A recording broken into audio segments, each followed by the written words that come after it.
Welcome. Welcome back to the Free Jams Podcast, ladies and gentlemen. You are now tuned into episode 178. 178. Yes, 178. We are here. It is just G's to your right, K-Cinco to your left. I'm here, feel me? Coming to you K-Cinco, live. K5, whatever you want to call me, whatever. Listen. Whatever. I told you before. But at the end of all this, I'm going to have 30 different aliases. Watch. Yeah, you got 30 different jobs. you might as well have 30 different aliases. I'm telling you, I'm going to have 30 different aliases. I'm be in a room, they're going to call me 6 different things walking through that room. Yeah, that's a fact, man. I don't blame you. I'm on the same thing. I'm trying to do a million different things, man. You feel me? Right now, man, this wintertime shit is killing me, bro. This snow shit, not it, bro. I just paid $70 to get here. Not happy about it. Not gonna lie. You asked me if I need a ride after this. Yes, I do. They said they need a Virgil and an Andrew. It's crazy. Yo, bro. And then my Uber driver, he's going 65 miles an hour. And I'm like, bro, you gonna get us killed. We was in a truck, bro. We was in a bench truck, but I don't want, bro, protect me, please. I will barrel roll out this shit. First of all, I'm already the type of motherfucker. I get in the back seat and put on my seatbelt in any car. I don't give a fuck if my father driving, my mother, Uber. It could be Jesus behind the wheel. I'm putting on my seatbelt. Number one. Never too cool for the safe belt. Hell no. Never too cool for the safe belt. Yeah, sir. Word. But thank God I ain't too cool for the safe belt. Yeah, and actually, ironically, I just crashed my car last night. Great. Perfect. And the best thing is, this shit just literally, it's the second time I've hydroplaned like this, so I really should have known better. My shit literally just took off. Yeah. Like, I didn't hit the brakes. I wasn't going down a hill. Nothing. I'm going straight on leveled ground. Out of nowhere. What did it hit another car? What it hit? No. The best part is, there's a pole here, like a street sign pole, like the little metal ones that ain't that flimsy as shit. And then there's a big ass telephone pole right here. They're probably about exactly a car width apart. Maybe 6 inches of room to give. Yo, I shit you not, bro. I landed right in between them. And literally, as I'm hitting the brakes, I'm talking about not an inch to spare before that telephone pole. The side of my door is supposed to hit. I'm like, never. This is the one pole. This is the telephone pole. Yeah. I'm literally just like this. This is about where my car is that I'm in between both of them halfway through the car. Like this. I'm like, yo, I could have smacked both of you. I'm thinking I'm in the clear. Now I spent an hour trying to reverse out of this spot. Literally an hour. Mind you, this is at 4 o'clock in the morning. I got home at 7 o'clock in the morning. I didn't even mention all this. Yeah, I got home at 7 a.m. last night. This happened at like 3:30. Took me about 3 hours to get. Mind you, police came. Crackhead had cardboard to put under the car. All of this shit. And then I'm like, yeah, man. I'm like, I just about to get the God. I missed those 2 poles. And it's snowing. It's dark. I'm cold. I'm not even trying to look at the car because I didn't hit nothing. So I'm thinking everything's good. As I'm coming out because the police came and helped me and all this shit. I come out and I'm looking at the front of my car. I'm like, oh fuck, my whole front bumper up. To the left, just done. Gotta get a whole new bumper. It is what it is. Anyway, fuck snow. I've seen a lot of people doing worse. The only thing is, I'm kind of nervous because I parked my car on a random street, and who knows? And you gotta, who knows? I'm gonna just pray for the best. Yeah, I did not expect. That's what you get though for driving fucking a Corvette in the middle of the snow. I deserved it. I really did not expect it to look like this when I woke up this morning. It was a little flurry. Yeah, I mean, I was working till like 2 in the morning. And I looked outside. I was like, when the fuck did this happen? It was a monsoon outside. Look at a monsoon. Is that rain? Isn't that like a wave? Monsoon. What the fuck? That's like being a forest fire. And I'm like, there was an earthquake out there. A winter monsoon. Like, it's like, what? It's 2 different things. But all right. It worked. But yeah, so I'm glad everything was all good. It could have been worse. It definitely could have been worse. Nobody was hurt. You ain't hit another car and you got to pay for it. You feel me? It could have been a lot worse. You know what I mean? Yeah. We here. You alive. I still got to go see the aftermath. I don't know what's going on. My car's been out there for like 4 hours now, 5 hours now. I'm paranoid. Whatever. Nervous as fuck. Whatever. Yeah, it's whatever. Whatever. Always be worse, my brother. Yeah. Trust me. We've been through it. Is true. I feel like, and it's crazy. I feel like every time, I was just telling Marv this, every time you put out one fire, 2 more sprout. That's a good point. But But anyway, on a positive note, let's talk about something positive. What the fuck is going on? Well, so I don't know about necessarily positive, but there's a lot going on. What's going on? Talk to me. We got to talk about the Michigan coach, bro. Oh, Sherrone Moore. Yo, Sherrone Moore, bro. Yeah, I'm about to say I don't know about positive, but Sherrone Moore is a general, a high-ranking general in the Bunny Brigade. Oh my God! Here it goes. I see where this is going. Oh, this weather's perfect for him. The way he was playing in the snow. Yeah, he loved it snowing outside. Man. Sherrone Moore, what are you doing? He had he was making $6 million a year. Was it 6? I know he 6. was. I believe he was owed like 13 over the next 3 years. He was owed, yes, but But this year he made like 5 or 6. So you gotta be a certain level of stupid. For those who don't know, Sherrone Moore, married with kids, allegedly has been having an affair with his assistant for a while now. Everybody knew. Assistant and staff member. Everybody knew. Like I saw tweets of Michigan alumni talking about it months ago. Like, hey, is anybody going to? Everybody knew. They were around campus all the time. Apparently, he gave her a raise out of nowhere. Mm-hmm. And so apparently, they found out that the affair was happening. Of course, they fired him from the University of Michigan, head coach. He was a head football coach at the University of Michigan. And apparently, he breaks into the woman, the alleged... I got so much more details than everything you just said. Can I throw something in there? Go ahead. There's a lot more. All right. Sherrone Moore, University of Michigan. If people don't understand, that's where Tom Brady went. Plenty of Hall of Famers. Historic-ass college football team, right? Cool. Sherrone Moore, head coach. If y'all don't know, these head coaches are making millions of dollars. Like you just said, he just made $5 million last year. He was due $13 million in the next 3 years, right? Him and this assistant, who's a paid employee of his under his staff, she was making $58,000 a year for 3 years prior to that when they were working under Harbaugh. Coach Harbaugh, who's on the Chargers now, he personally asked the university to give Sherrone Moore this job and not even go out and look because he was already part of the staff under Harbaugh. So he got blessed into the position. You know what I'm saying? Which is already difficult itself to be a black coach, especially in college football. It's a school as prestigious as Michigan. And, if you know about Michigan, it's not exactly the most racially friendly place. But for him to get that position, then once he gets hired, he takes his girl's salary, goes from $58,000, she's making $92,000 a year immediately. That's number one. Number two, like you said, the rumors are going around for over a year now that they've been saying it, and he actually was suspended last year for 4 games and caught some flack for something completely unrelated. But he was already under fire since last year, having little things going out. And then when this happened, the real thing that made the rumor bring to light was the girl got pregnant. And that's when it became an issue because then she secretly she whistle blew on her damn self. Like she pretty much gave an anonymous tip and called the school and told them, hey, I think one of the staff members is pregnant. Mind you, it was her herself that she was pregnant. So then through all this, the school has to launch their investigation. They find out pretty quick that yes, it was confirmed.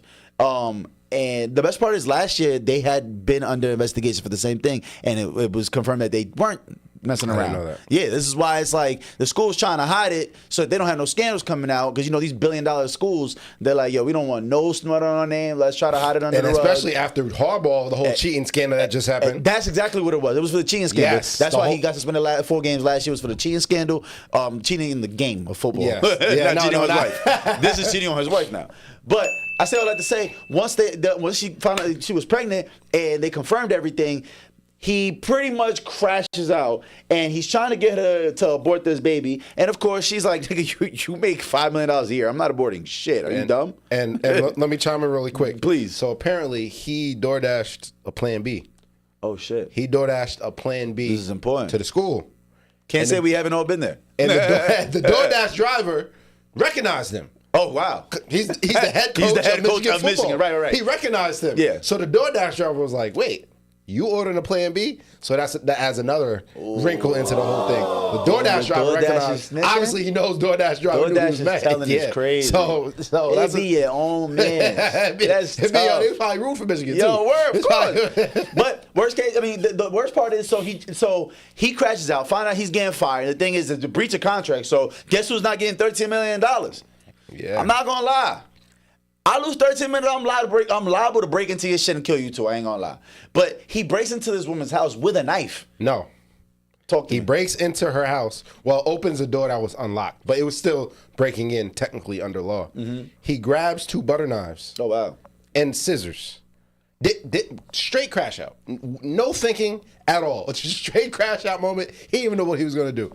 Then he tells her that I'm going to kill myself in front of you. My blood is on your hands. That's what he tells her. Oh, that's what he tells her? That's what he told her. He grabbed 2 butter knives and scissors that were in the house. You know and tells her, I'm going to kill myself. This is on you. My blood is on your hands. That's what he told her. I'm not gonna lie. Like no thinking at all. Straight crash out. I don't want to seem like I'm poking fun at suicide because it's not funny at all. And no, I know a lot of people have been impacted. I personally have been impacted. Yeah. I know like 6, 7 victims of suicide personally, family members, direct family members. Yeah. So it's not funny, but.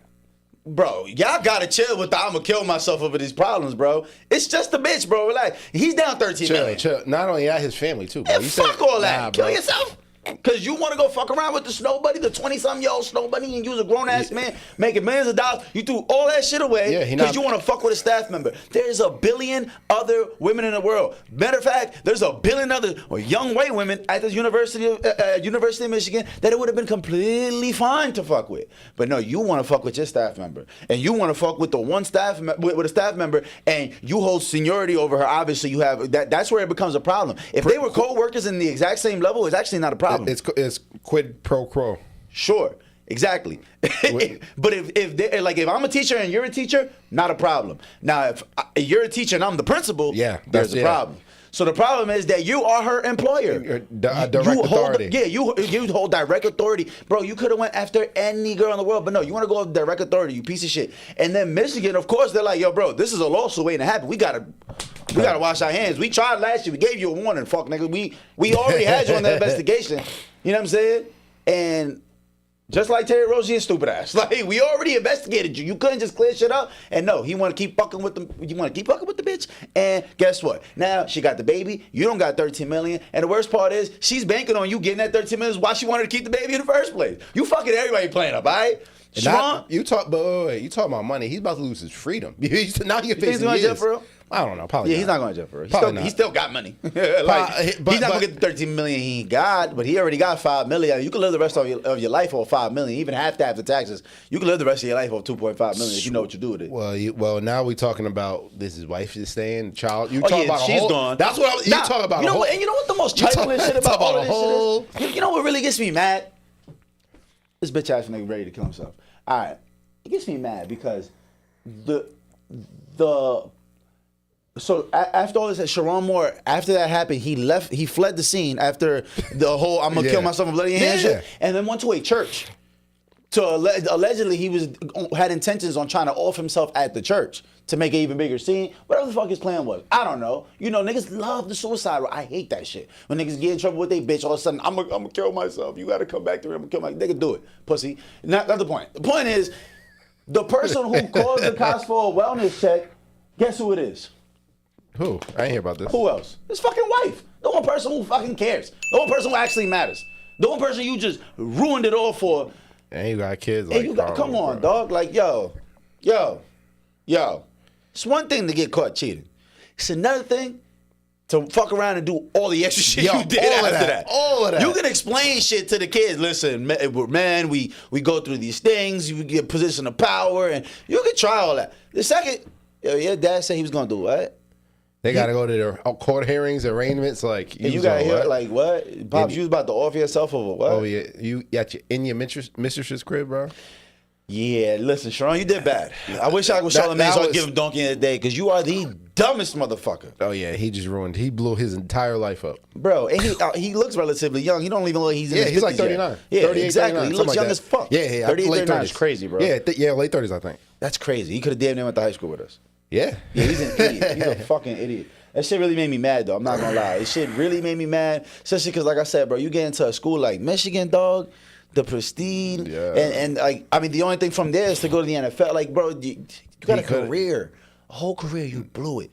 Look. You fucking blew it. And guess what? Never probably be able to work again in as a coach. Poof. Like, Well, actually, I wonder. Do you think he'll get another job as a coach? Is that like one of those like forbidden sins? Because like I know that's a good question. If you get caught on like sports gambling, you're done. You'll never touch sports again. That's a good question. But I mean, like coaching. I mean, he was just fucking one of the staff members. Yeah. For it. Like it's not the worst thing. It's not like he was fucking a student. Well, I guess we'll see. It's like it wasn't that Penn State thing where he was fucking a team, like one of the team members. You talking about Sandusky? Yeah, whatever the fuck his name was.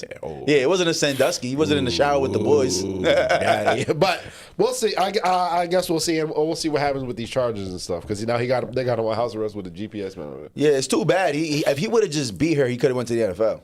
I'm sorry, that's a really bad joke. It's a dark joke. I'm just saying though. Dark humor is crazy. All that other shit. You could have just beat her up. You still would have got a job in the NFL. She's I heard the Chiefs is hiring. She's white. I'm just saying. She's white. You think that fucking matters? Isn't 7 of Tyreek Hill's baby mother's white? He's still making $30 million next year. Really? I'm pretty sure he got like 3 of them. He got like 3 white women. Well, I know for sure he had to beat one of them because he's like his average is like 2 or 3 DV cases a year. You know what I'm saying? He always Floyd Mayweather. Yeah, nah. Shit. Damn, Floyd. Floyd made one mistake, okay? That was once. Yeah, okay. He's on his Tank Davis. He's on his Ray Rice. No, we got multiple offenders. Nah, but that's not the point. Right. Yeah, that's not the point. So, we'll keep y'all updated with this situation. Nah, fuck this situation. I hate him. I hate him so much. Yeah. You blew it. You fucking blew it. And no. The crash out, like that was the craziest. You went from fired to in jail. Yes, same day, bruh. Like I said, he no thoughts, straight crash out, just straight crash out. I don't think he's gonna get any actual like time for that though. That was all like very in the moment kind of thing. It's not like he actually broke in, actually did anything to her. He threatened and all that other shit.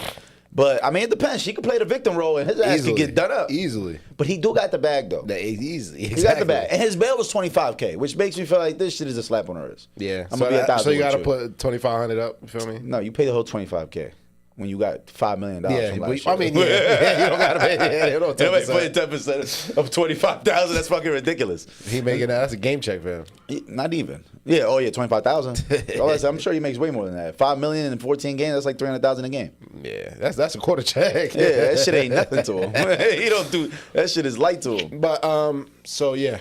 In other news, we got another news about getting fired. Ebro.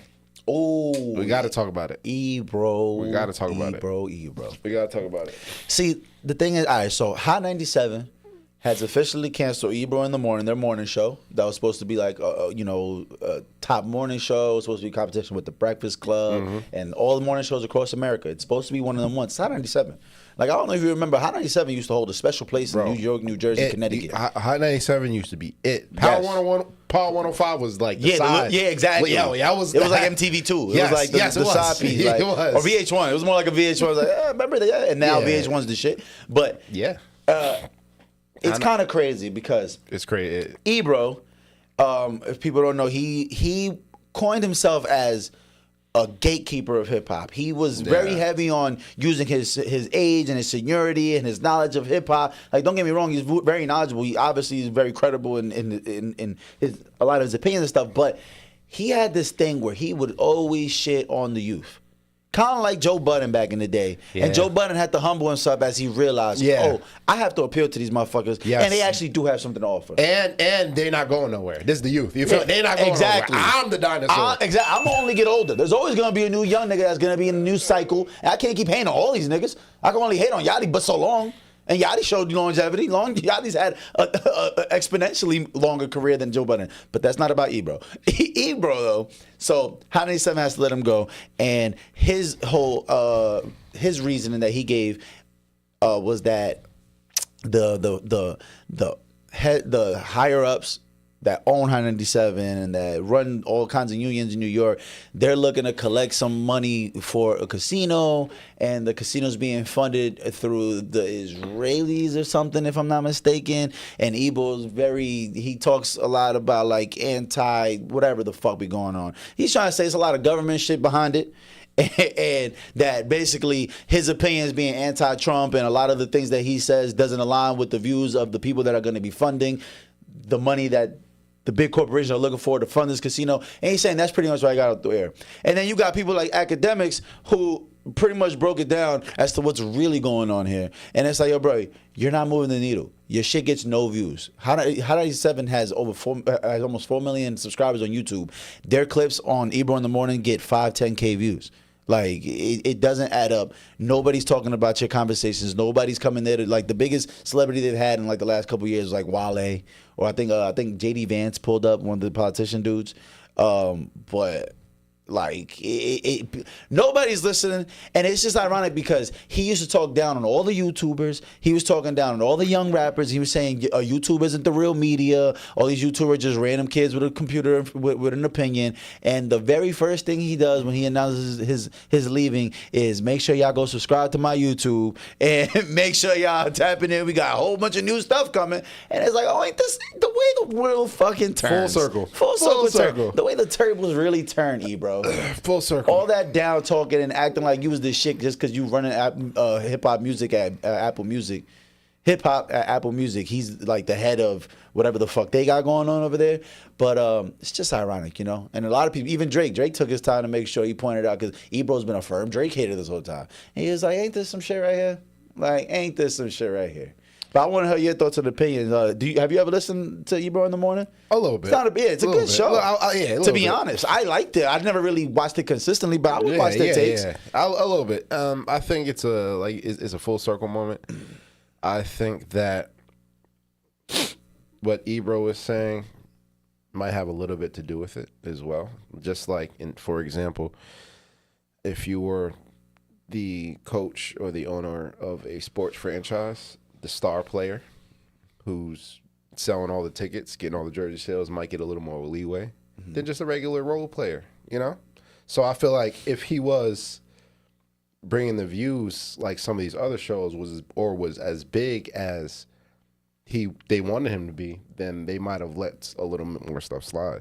I feel like what he was saying might have some validity into it, but I also feel like he was a dinosaur in the game.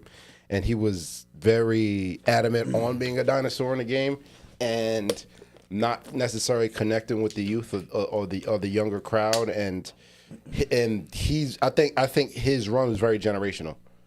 Like, our generation and a little bit older generation is the one that really was there during Ebro's rise, and at the same time, when that generation gets older, you know, if you're not capturing the younger generation, now you're starting to being phased out of whatever avenue that you're in. So I think he was a little bit being phased out. So I think there's validity in both of those things. I think there's a little bit of beauty in the irony that this is the same guy. I totally agree. He looked Lil Uzi Vert dead in his face and told him, "You're not going to be relevant in 3 years." I remember that.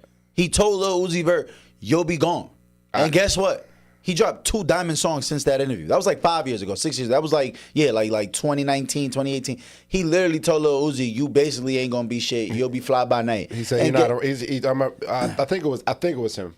He was talking about that he's not a superstar. He's not a rock star. He's not a rock star. Yes, he's not a rock star. Yeah, he's not selling out stadiums. Yeah, he's not a rock star. And then Wale, it was recently Wale, just came up there and humbled them. Yeah, he was like, "Yo, like, didn't you say like Lil Uzi?" No. Yes, that way. It didn't age well. So you gotta watch the fucking shit you say. Yeah, it all comes watch all the shit talking. Like, yo, bro, it's really a shame that it had to be this way, because like I said, I do have respect for Ebro's opinions. It's just a lot of that shit didn't age well. Like, I got respect for some of his opinions on music, but the way he used to talk down on people, it's just the way that the tables turn, man. I can't really feel too bad for him. I'm like, it is what it is, you know? It is what it is. And you could ask 10 fucking people across the world, across America, do you know who Charlamagne the God is? Do you know who DJ Envy is? You feel me? You'll get way more yeses than if you ask anybody. Do you know who Ebro is? Nobody fucking knows Ebro. If you outside of New York, yes.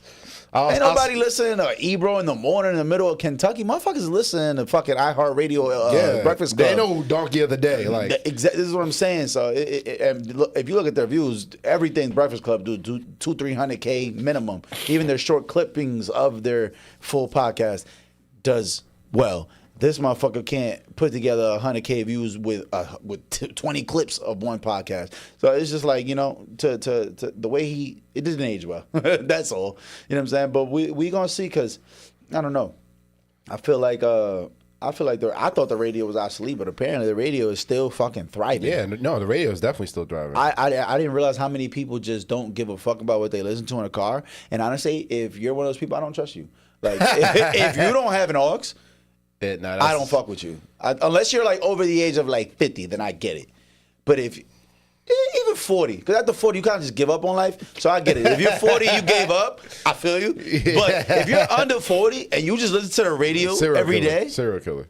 Serial killer, yeah, absolutely. Unless we should be tracking your fucking web searches. We should be tracking everything. Where's that VPN? Yeah, I need to know. But I will give them grace if, let's say, it's a morning show that you're following. Nah, son. Listen, if there's like an interview, go on YouTube. Put the podcast on. You don't have to listen to fucking what if somebody's in the Morgan car and driving, Morgan Insurance. What if somebody's driving in the car? You talking about put on filming on the way to work, driving in the car, listen to the interview. You know what I mean?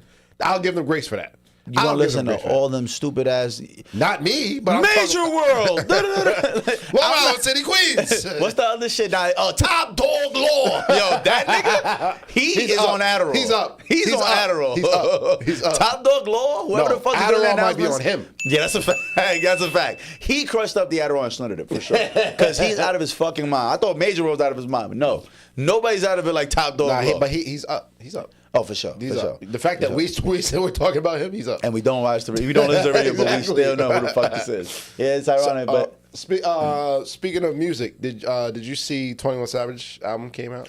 His album came out, and his interview with Big Bank came out. Yes. And shout out to Big Bank, bro. Shout out to Big Bank. Yeah. He's doing his thing right now. He's turning himself into the street Atlanta Charlemagne version of what's going on. As far as like the biggest radio podcaster, but he's becoming somebody that these street dudes is comfortable with, and he's able to get some real dope opinions out of them. And like hearing 21 Savage speaks, I appreciate 21 Savage because I've seen his growth, and also just because like he's not just trying to be a dim-witted assistant like the way YoungBoy just like. Well, I think YoungBoy's actually retarded, so it's a little different. 21 Savage, like he's smart. You can tell he's intelligent. He's affluent. He's a human. He knows how to talk like a regular person. He's not just all drill, kill. Like he has a lot of sense. He's one of he's one of those. If you're out and anything happens, he's the one with sense. He's the one you can talk to. Apparently, right. And you don't think that from a nigga that got a knife tat in the middle of his forehead and death before his honor across his fucking Mr. Slaughter Gang himself. Yeah, you know what I'm saying? Slaughter your daughter. But hey, listen. 21 Savage he gives up a lot of insight about what was going on behind the scenes between him trying to mend some of these hip hop beefs, and him trying to him trying to warn Drake. He said he actually tried to warn Drake about going to war with Kendrick and was like, "Yo, gang, there's no winning in this. Like, there's no winning off the strength that you have to step down to battle this dude. Number one, like, and it ain't because Kendrick isn't deserving of it. It's just like, yo, bro, you're at an untouchable level. You can only help Kendrick. You can't really help yourself." But he's like, but Drake being so in love with the culture and being so hip hop about it was like, this dude challenged me to a rap battle. I want to get into a verbal altercation right now. He's like, I don't give a fuck about none of that. I'm battling this nigga because he came at me. I want to know your thoughts on him saying that. On 21 Savage saying what? That Drake was in a lose-lose. That he was. I always thought that. Okay. I always thought there's nothing he could gain. I mean, we seen it. We saw it. What did Drake win? He lost. He exactly. Win. But but this is hindsight. What was hindsight? He didn't win.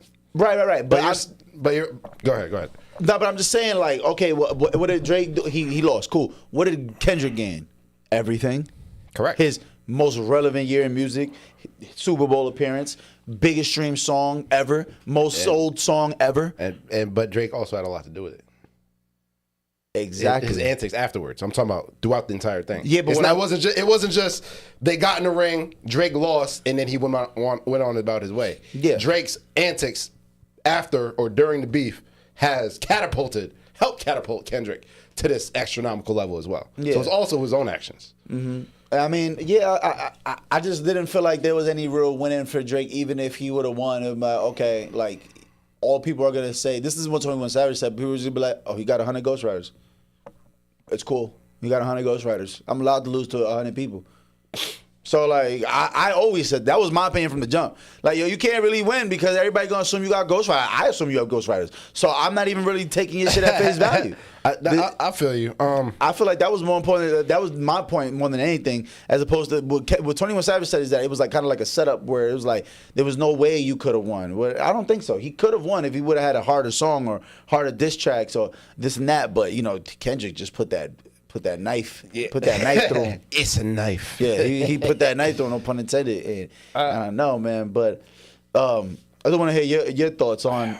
Do you think that was good advice, or do you think it panned out how it was supposed to pan out? See, so I think I think personally I disagree. I think that's revisionist history, and you can even look back in the Meek days. Did Drake not lose anything for beating Meek Mills? Of course not. Drake was running around doing laps, you know, lapping all Meek Mill and all the Meek Mill fans. Mm-hmm. So even look back to that, he was the bigger artist then, but he won and he didn't lose. He won. So like, I think that's a lot of revisionist history, and even so, how everything played out would be revisionist history as far as Drake was the one that was poking the bear. You know, Drake was the one. We remember those 2 weeks, drop. Everybody on the internet, academics was going crazy about Kendrick. Kendrick, you're not going to say no. You're not going to do no. You're going to let him do you like that? You said Drake poked the bear? Drake poked the bear of Kendrick. Are you drunk? Yeah. Like that? Yeah. The song? Yeah. Kendrick came at him very directly. What are you talking about? No, but he started it. Yeah, but I'm talking about with the verse on Future and Metro Boomin's album. Yeah, it all started from there. Yeah, that's when Drake said, "Oh, it's lit." Yeah. Okay, yeah. I'm just saying he ain't poked the bear. He was literally chilling. He was doing songs with fucking J. Cole and shit. And Kendrick just spazzed on him. and I also think that I think we have to separate here between music and popularity and hip hop. Mm-hmm. I think that if he would have won this, it would have been a big W for him in the hip hop industry rather than just being a musical artist. Mm-hmm. So I feel like when you're talking about hip hop, like Kendrick has all the respect in the hip hop world. You know what I mean? Nobody can say anything bad about Kendrick as far as hip hop is concerned. He doesn't have necessarily the streams, the popularity of a Drake due to Drake's versatility. So I feel like in the hip hop world, if Drake would have won, it definitely would have been a W compared to a lose-lose situation. So I just think that that's kind of revisionist history, and I don't necessarily agree to it. I think more what he's saying is like the loss is that even if you win, you're helping Kendrick become so much bigger. That's more like what he's saying. Like I don't think that's what he was saying. I don't know. Oh, okay.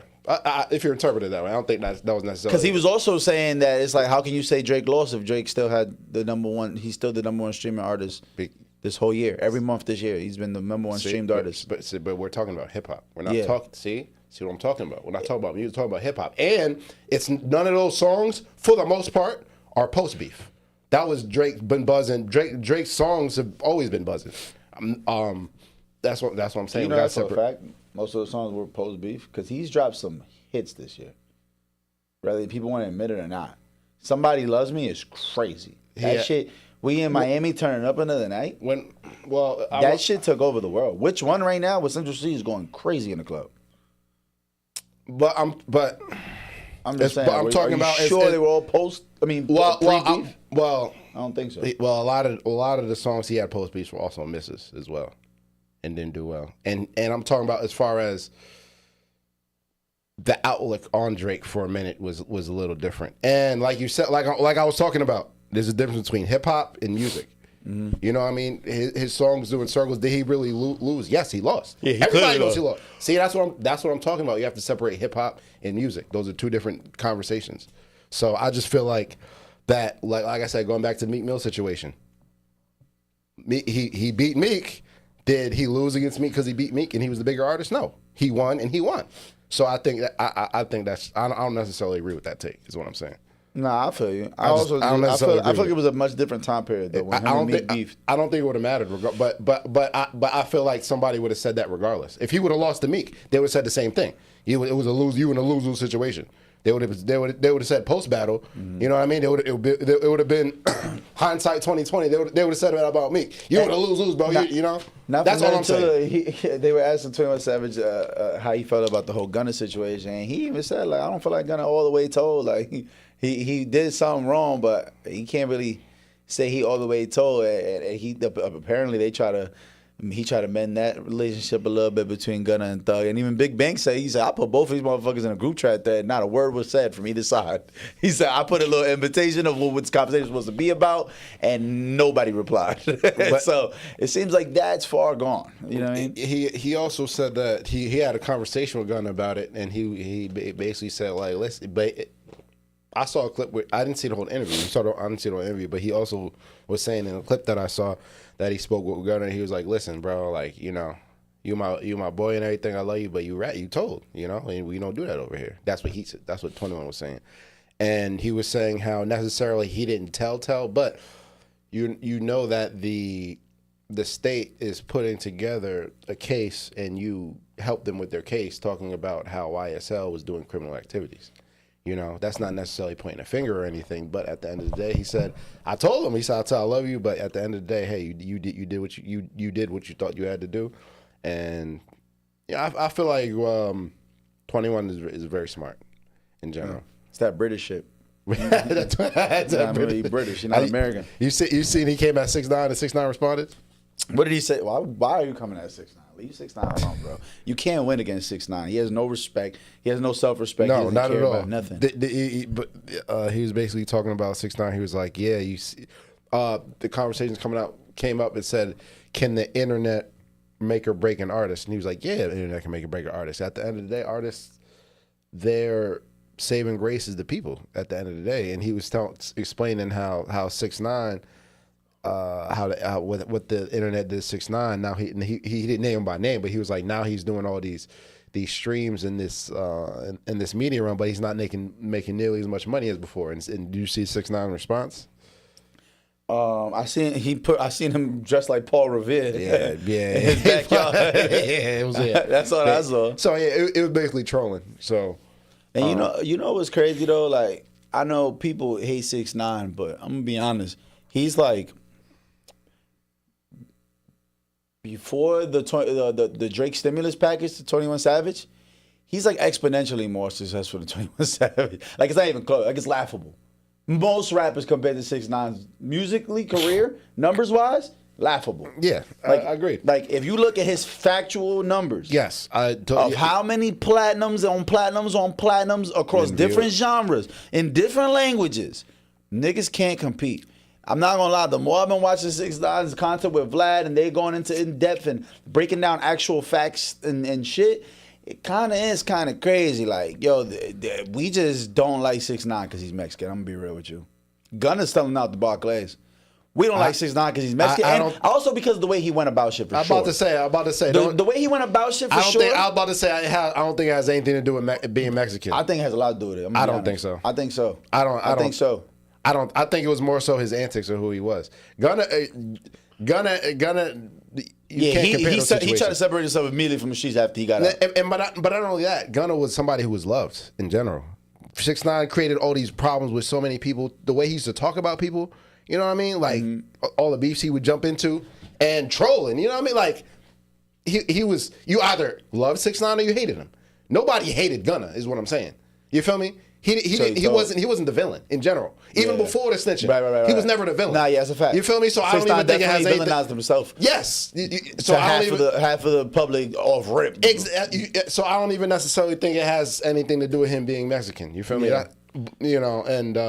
And it came out and everything that came out after the fact. So when you compare the two, Gunna was just the fly get money nigga in the gang who was chilling. You feel me? He didn't say too much. You know what I mean? No, I ain't gonna lie. Gunna was being very crip prior to this case. I'm not gonna lie. The idea of Gunna was just a fly nigga is not true. I'm talking about as far as the outlook. I'm talking about as far as the outlook of everything. Mm-hmm. He wasn't the rah-rah. You know what I mean?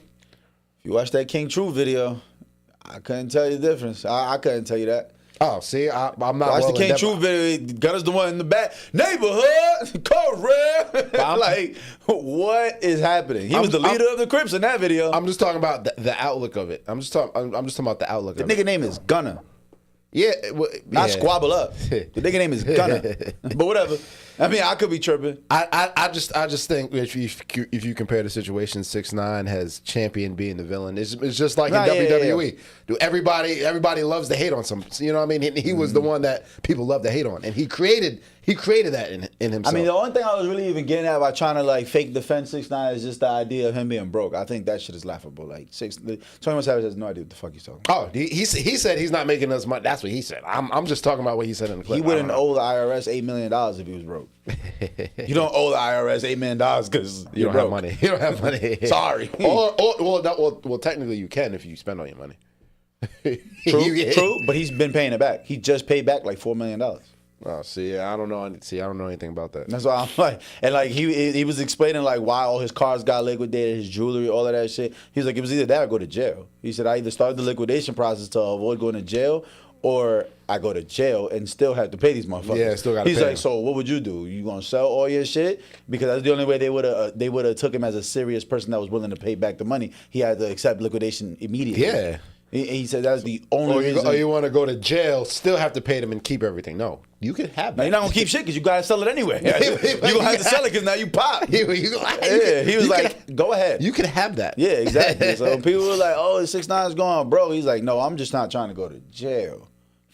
So, I don't know. But anyway, I just... 21 Savage, I'm glad he's like the voice of reason. I'm glad he's the one because he's helping mend a lot of stuff, and he's keeping some peace. He's been held responsible for bringing YFN, Lucci, and Thug together. Yes. So I think all that shit is important. And he even called out Thug for what he was talking for mixing messages when he was talking about Umfuk, talking about him telling him to take a plea deal and not take a plea deal. 21 Savage got on him about that. Yeah, he was the one, right? Yeah, so 21 Savage has been brother told. Yes, he has been a steady voice of reason in this chaotic type of world that they live in. No, yeah, absolutely. I wanted to make sure that I got into a topic that is becoming relevant and is becoming more and more relevant. I think I know exactly where you're going with this, and I want to hear about it. And it's gonna be even more relevant. Talking about Disney? Oh, I wasn't even going to go. So into go into what you was about to say. Oh, we can talk. I'll talk about that after. I want to talk about private equity and how private equity is destroying this country. And what the fuck is private equity? We're gonna get into it.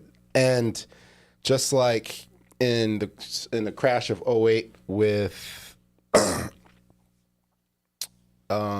Just like the stock crash in 2008, I think that private equity, if we do have another market crash, is going to play a big role into it. In 2008, it was subprime loans was the reason why we had a crash in 2008. But I think private equity, if we do have another market crash, is going to play a heavy hand into it. So what private equity does, private equity is about making money. So what the formula is, they normally buy a business that's not necessarily doing the best, extract as much as they can out of the business, and whatever ends up happening is that business normally goes bankrupt. They don't necessarily save the business. So in order to articulate an example, I want you to think about everything as separate. Don't think of them as the same entity. Think of everything separate. Let's say that you were the CEO of the Free Gems private equity firm. Congratulations, you're the CEO. Give me an industry, any industry. Rubber, I don't fucking know. Give me an industry. Entertainment industry. Great. So let's say, as the CEO of the Free Gems private equity firm, you wanted to get in the entertainment industry. You buy this entertainment brand, XYZ entertainment brand, and in you purchasing that entertainment brand, you don't want to use all your money. Of course not. So the deal's for $20 million. You only put $5 million of your own money in. So you're only in $5 million. So what a lot of private equity companies do is now you have this business. Now You're the new owner of this business, so you get another loan. So your first loan was for $15 million, right? You're not responsible for paying that back. The business is. You only in $5 million. The business is responsible for paying the $15 million for the purchase. Now you come in, you take out another loan because you're a new owner. That money goes to you. That money doesn't go to the business. Now the business is accruing all this debt. And then what they do is now they start adding on these extra fees that weren't there before. Now that I own this business, guess what? Now I'm paying consulting fees to myself, management fees to myself, extracting more and more out of the business. And then what they call something called asset stripping is what they'll sell off the assets of the business that you just bought. And in a lot of situations, let's say the entertainment industry that you just bought, they own all the real estate that they do business in. Guess what? You have a real estate business. So now you're selling the asset of the business you just bought to your real estate business. And now they're paying you rent to your other business that they weren't paying before. Mm-hmm. Guess what? All the equipment and stuff, you have another equipment business. So now you're selling the assets of this business to your equipment business. Now not only they're paying you rent, they're paying you to rent the equipment that they already own forever.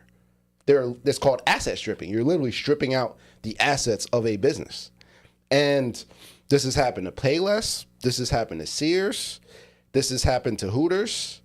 This has happened to many businesses that are, it's happened to Toys R Us that's trying to make a comeback, but private equity basically goes in and takes as much money out. And in that time, let's say 5 or 10 years pass, you're only in $5 million. You made 10 times that already by just asset stripping, adding all these extra fees and stuff. And that's what happens. Business goes bankrupt. We move on to the next. Now they're getting in college football. They're already in the housing markets. Private equities are in the housing markets. They're the reason why there's so many empty properties that they're not going to lower their rent or refuse to lower rent for. They're letting sit vacant for tax purposes and just so that the property ends up holding its value. So they're in the housing market. They're going to be in college football. They're going to be in all these other different industries. Private equity, I think, will be the forefront if we do have another crash. So private equity is, bro, what they're doing. Okay. I don't know. That just sounds like a smart ass business. Of course it is. I'm trying to see where's the negativity here. Because it's destroying businesses from the inside out. The people that are affected are the workers, people in that community, less tax dollars, and what you're making money appear out of nowhere. You're not adding anything. You're not adding value.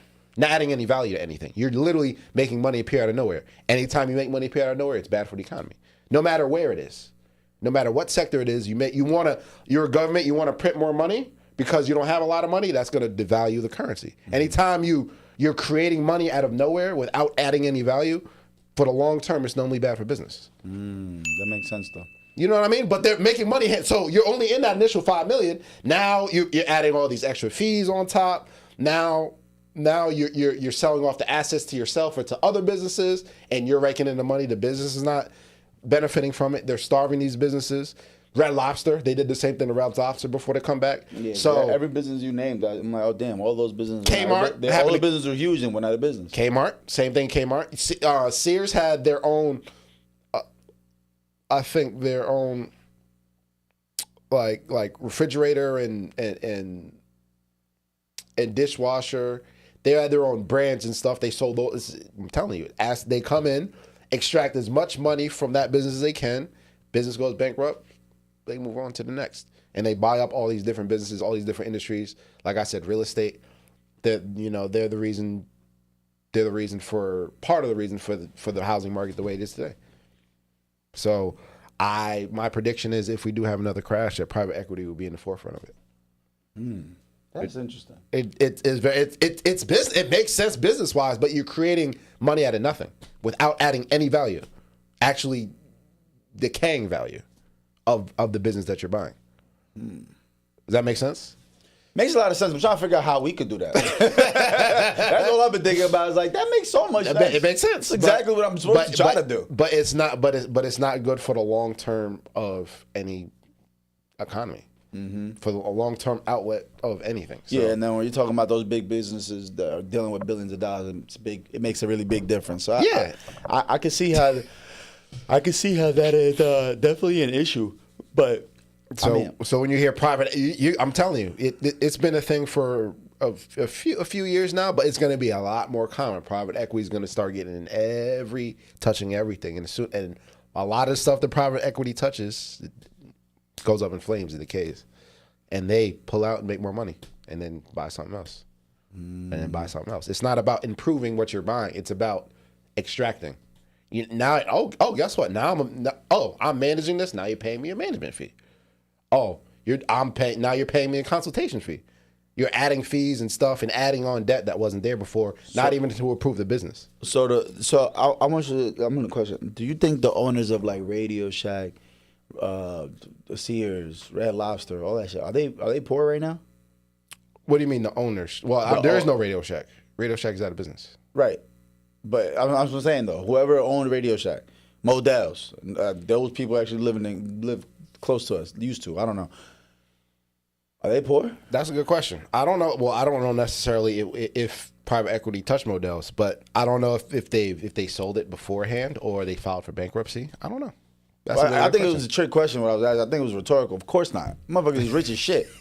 I don't see what they did wrong. Like I'm confused. But it's bad. It's bad for the rest of the world, right? Yes, it's bad for the economy. See, that's where my brain be fucked up at, because I'm like, fuck the rest of the world. I gotta take care of this house for the business practices. But when you're talking about private equity firms, they're not worried about taking care of houses. You're talking about billions of dollars. I meant that. You know what I mean? I was saying that, they were like not. I didn't literally this house. Like they're not. But I'm taking care of. I'm saying like I'm taking care of a family. But they're not. I got my empire. But they're not gonna go poor. You know what I'm saying? You're talking about the elites. You feel me? I know. They sound like they playing that game. You know what game? That's exactly the game. You know what game they do. That's the game. But when the game gets out of hand, that's everybody else's problem. Them niggas is still rich as shit. So yeah, that's fucked up. But I mean, it's the truth. I don't give a fuck if I'm one of them. If I'm one of them, I'm looking at you like, okay, deal with that shit, economy. So yeah, that ain't my business. So what y'all do. Y'all go deal with that shit. So yeah, unless there's something that reins in private equity, and this is the bigger conversation that I've been trying to pin down in general, is to where I think that as far as the government entity is supposed to take care of the people, the government works for the people. I mean, the government works for the people. The people do not work for the government. And do you know the reason why we don't have children working fields anymore like we used to in this country? The reason why? Shit, no, not really. Not the exact reason why, but I mean, I can think of 100 reasons. Child labor laws. Right. Yeah, I mean, the government had to step in and tell businesses, you can't operate in this manner. That's the reason why we don't have all this toxic dumping. It's the government had to step in. If businesses had its way, they'll just do whatever the fuck they want. Exactly. Mm-hmm. So I think the government has to be that buffer between being able to make money and being able to protect the people that it works for. You know what I mean? Yeah. Because if it wasn't, you're right. If it was, that's a very important. You're right. The government has to, or else the businesses. Why do you think minimum wage is $7.25 an hour right now? Because government hasn't stepped in. In Oklahoma or some shit? But I'm saying like the minimum wage. Yeah, because there was people working for $3 if you let them. If business had their way, it would literally be just like it is today with the private prisons. Literal slavery. If the businesses had their way, it would literally be slavery. The government has to be that buffer in between the people and the businesses in order to make a healthy, to make a thriving country. In my opinion, this is my opinion. That's what I think. You know what's crazy though? China don't give a fuck about none of that child labor shit, and they booming over there. I think we might need to put all those future burger flipper, fry dumpers. You ain't gonna be shit in school. You might as well just drop out, 10 years old. Fuck it. So I think just go ahead. See, I think there's a big misconception. Go ahead. I think there's a big misconception in China because they need to go make iPhones. China, all those kids that ain't gonna be shit scholastically, go make some iPhones. So you're here for the child labor. Yeah. Child slavery. Woo! I ain't say slavery. Child labor. So it's not slavery. They're getting paid.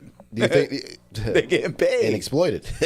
Just like nah, it's true. But how else are we gonna make TikTok? We need to build Mitsubishis and shit, bro. There's billions of dollars every year that is stolen by employers to employees.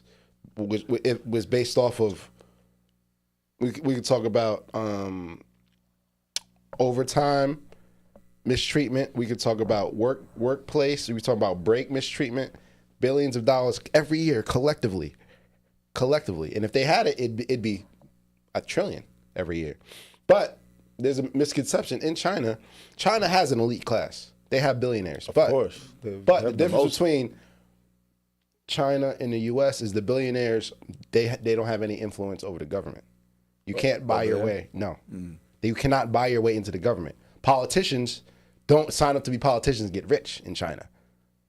There's a difference between the government and business. That's very interesting. Yes. That's the difference. So when you put it in those terms, there's a difference between the government and business.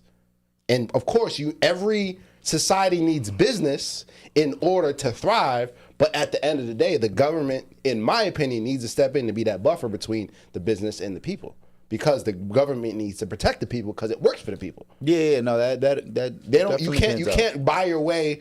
You can't buy your way in China. They have their elite class, but there's a big different distinction between the classes. So, private. So yeah, private. Watch. Private equity is gonna start, and just like, this kind of relates. I didn't even put this down as a topic. That Trump is now bailing out farmers. Did you hear? The homies in Nebraska? Trump is now bailing out farmers. The ones that voted for him, the ones that don't like handouts, are the ones that get the most handouts. And it's the red states that get the most handouts. They get the most. You think they had like a secret meeting and knew that this was they was gonna get the handouts? They're like, just vote for Trump, bro. He's gonna fuck us up, but he's gonna give us them handouts. Yeah, I know he's gonna give us them handouts. Don't worry about it. Do you want my real opinion? Of course. I think that when you're dealing with a lot of those people in a lot of world, necessarily the education might not be there. And I think that the bigotry and the racist overtakes a lot of stuff. And when they talk about, they'll point the finger when they talk about why the country is failing. It's immigration. It's all these people taking your jobs. And I think that supersedes anything that they're willing to be exploited because they feel like these other people are the reason why, instead of looking at the government and the government being the reason. And I also think that